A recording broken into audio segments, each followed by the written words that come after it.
பாஜக வேட்பாளர் வரவேற்க வைக்கப்பட்ட வெடி அருகில் இருந்த குடிசை வீடில் பட்டு தீ மலவலான எரிய தொடங்கியது. அதாவது நாகப்பட்டினம் பாராளுமன்ற தொகுதி போட்டியிடும் அதிமுக, திமுக, பாஜக, நாம் தமிழர் கட்சியினர் தீவிர வாக்கு சேகரிப்பில் ஈடுபட்டு வருகின்றனர்.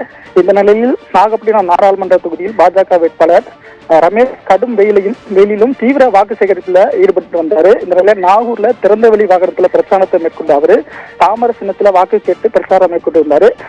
தொடர்ந்து அவர் நாகூர், பட்னச்சேரி, சமந்தான்பேட்டை, பால்பனச்சேரி உள்ளிட்ட பகுதியில தீவிர பிரச்சாரம் மேற்கொண்டு வந்த நிலையில நாகப்பட்டினம் வருவாய் கோட்டாட்சியர் அலுவலகம் இதுல பாஜக வேட்பாளர் ரமேஷ் வரவேற்பதற்காக பட்டாசு வெடிக்கப்பட்டது. வரவேற்று முடிந்து அந்த பட்டாசு தீப்பொறியானது அருகில் இருந்த குடிசை வீட்டில் விழுந்ததா சொல்லப்படுது.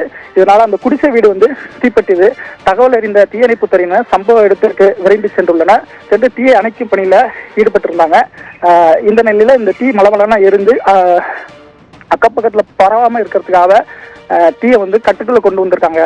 இப்ப தற்போது இது குறித்து வெளிப்பாளையம் காவல்துறையினர் தீவிர விசாரணை சம்பவத்தில் மேற்கொண்டு வருகின்றனர்.